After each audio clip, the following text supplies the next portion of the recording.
Bismillahirrahmanirrahim. Assalamu alaikum. Dear students, welcome to Superior Group of Colleges Learning Management System. मैं हाफिज फरूख शहजाद।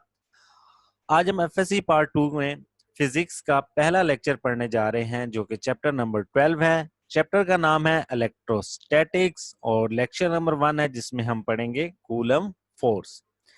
पहले हम कुछ basic definitions पढ़ते हैं इलेक्ट्रोस्टैटिक के बारे में कि इलेक्ट्रोस्टैटिक क्या है। Electrostatic actually it is the branch of physics which deals with the study of charge at rest. ये दो वर्ड से मिलके बना है इलेक्ट्रो और स्टैटिक। स्टैटिक का मतलब है रेस्ट और इलेक्ट्रो है स्टडी चार्ज। तो जो ब्रांच है फिजिक्स की जिसमें हम चार्ज को रेस्ट पे स्टडी करते हैं दैट इज कॉल्ड इलेक्ट्रोस्टैटिक्स। और इलेक्ट्रिक फोर्स क्या चीज होती है? The force which holds positive and negative charges that make up atoms and molecule. Atom और मॉलिक्यूल उनके दरमियान एक फोर्स होती है जिसकी वजह से वो बाउंड रहते हैं, तो वो फोर्स क्या कहलाती है? इलेक्ट्रिक फोर्स कहलाती है।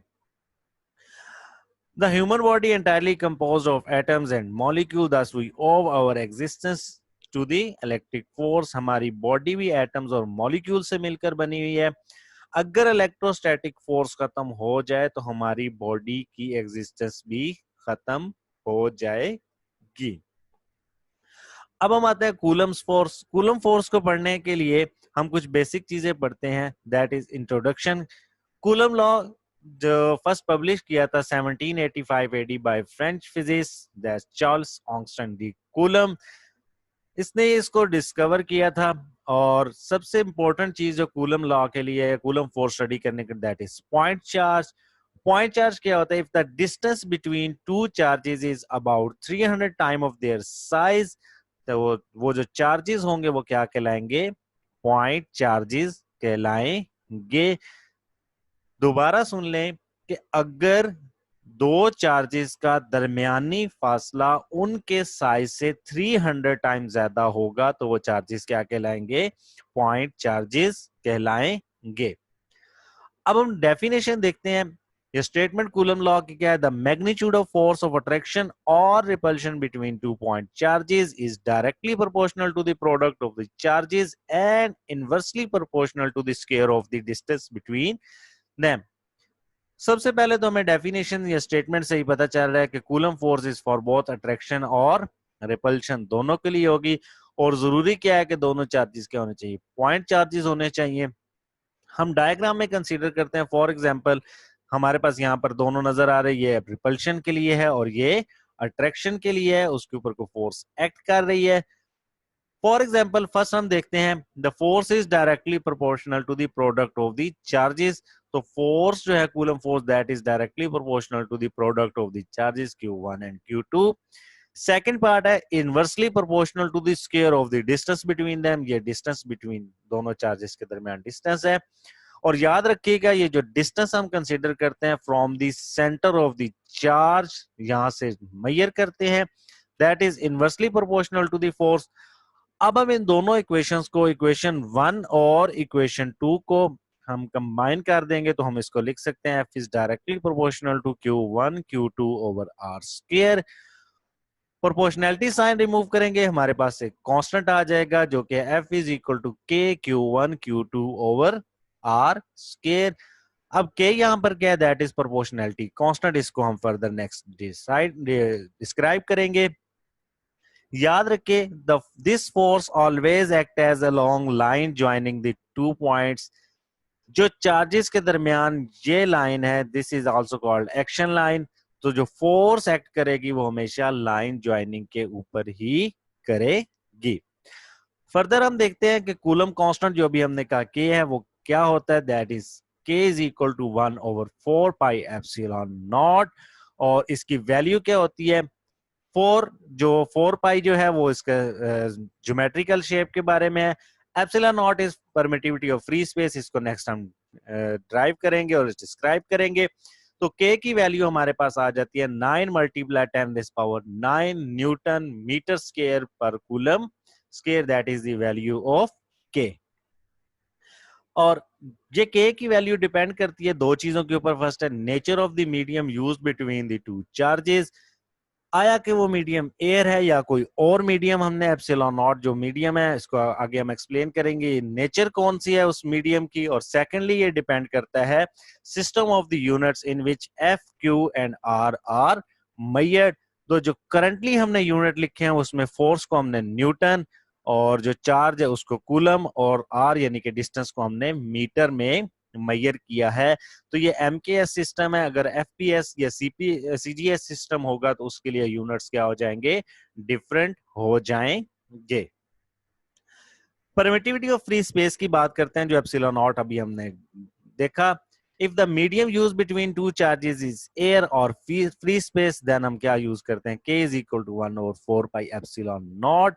That epsilon naught is called permittivity of free space. Epsilon naught is an electrical constant and known as permittivity of free space, और इसकी वैल्यू होती है 8.85 मल्टीप्लाई 10⁻12 कूलम स्क्वायर पर न्यूटन पर मीटर स्क्वायर। और this the coulomb force in free space, जब free space में हम लिखेंगे तो हम कूलम फोर्स को लिखते हैं, उसी के को हमने एक्सप्लेन करके लिख दिया, कंप्लीट फॉर्म में लिख दिया 1/4 pi epsilon naught Q1 Q2 over R square. तो जब भी कूलम फोर्स को फ्री स्पेस के लिए लिखना होगा तो हम इस तरह से लिखेंगे। अब हम देखते हैं वेक्टर फॉर्म क्या होगी कूलम लॉ की। तो यहां पर हम देख रहे हैं कि ये एक चार्ज है जिसके ऊपर दूसरे चार्ज के ऊपर अट्रैक्ट कर रहा है।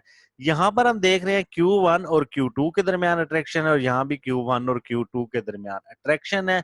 इसमें डिफरेंस क्या होगा, हम यहाँ पर देख सकते हैं कि फोर्स यहाँ पर F21 लिखा हुआ है और यहाँ पर F12 लिखा हुआ है, जबकि पोजीशन वेक्टर यहाँ पर R12 है और यहाँ पर R21 है। तो आइए समझते हैं कि ये क्या है। If the charge Q1 exerts force on Q2, अगर चार्ज 1 जो है वो चार्ज 2 के ऊपर फोर्स लगा रहा है, then charge Q2 also exert an equal and opposite force on charge Q2। अगर Q1 Q2 के ऊपर फोर्स लगा रहा है तो Q2 भी Q1 के ऊपर सेम फोर्स लगा रहा होगा।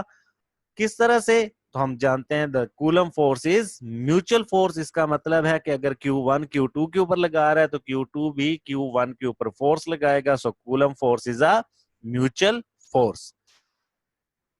अब हम देखते हैं फर्स्ट पार्ट को, the force exerted on Q2 by Q1 as F12 diagram A को देखिए।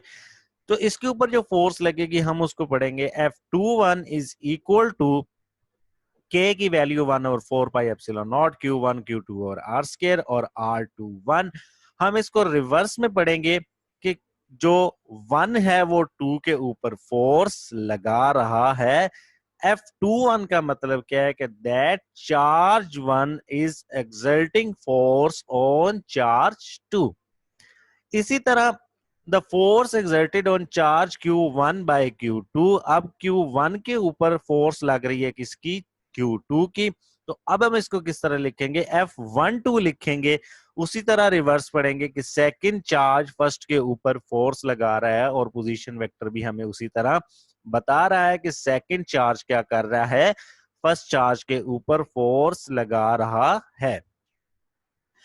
तो दोनों फोर्सेस क्योंकि इक्वल हैं तो हम देख सकते हैं F21 is equal to minus F12। This is actually mathematical form of this.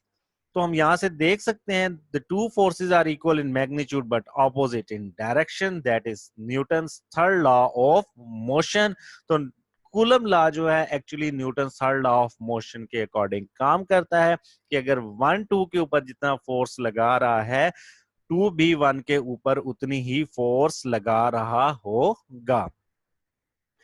Conditions हैं कूलम लॉ को स्टडी करने के लिए। It holds only for point charges, अगर पॉइंट चार्जेस नहीं है तो कूलम लॉ एक्ट नहीं करेगा, हम स्टडी नहीं कर सकते।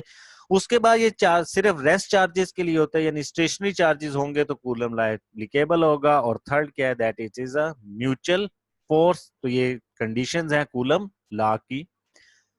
इफेक्ट ऑफ मीडियम जो अभी हमने पढ़ा कि मीडियम हम कौन सा प्लेस करेंगे, तो इफेक्ट से क्या होगा, the presence of an insulator और dielectric between the 2 point charges reduce the force by factor, किस फैक्टर से करेगा? एप्सिलॉन आर, जिसको हम रिलेटिव परमिटिविटी कहते हैं, उसके लिहाज से उसकी फोर्स क्या हो जाएगी? कम हो जाएगी।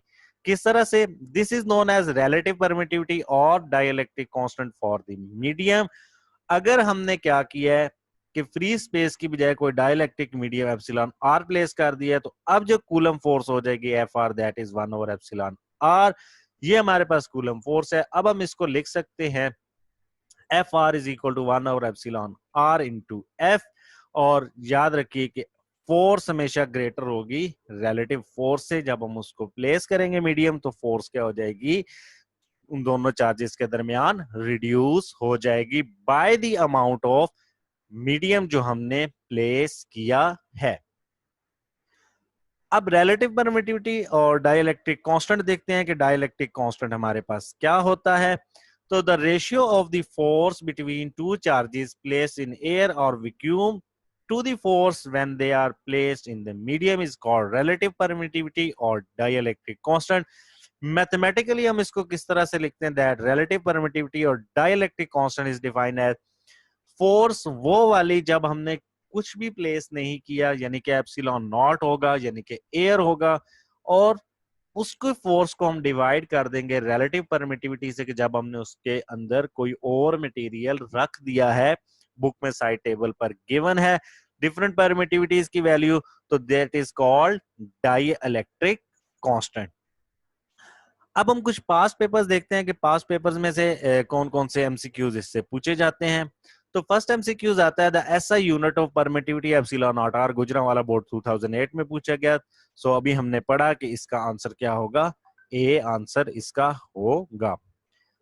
क्वेश्चन नंबर 2 है the value of relative permittivity for all dielectric other than air is और vacuum is always that is greater than unity, Faisalabad 2010 में पूछा गया। डाइलेक्ट्रिक कांस्टेंट हम निकालेंगे तो ये हमारे पास आंसर आ जाएगा।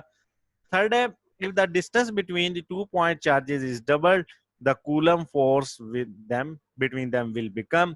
अगर हम डिस्टेंस डबल कर देंगे तो हम जानते हैं फिजिकल टू के Q1 Q2 और R स्क्वायर, R को डबल करेंगे तो 4 हो जाएगा, तो 4 टाइम क्या हो जाएगी?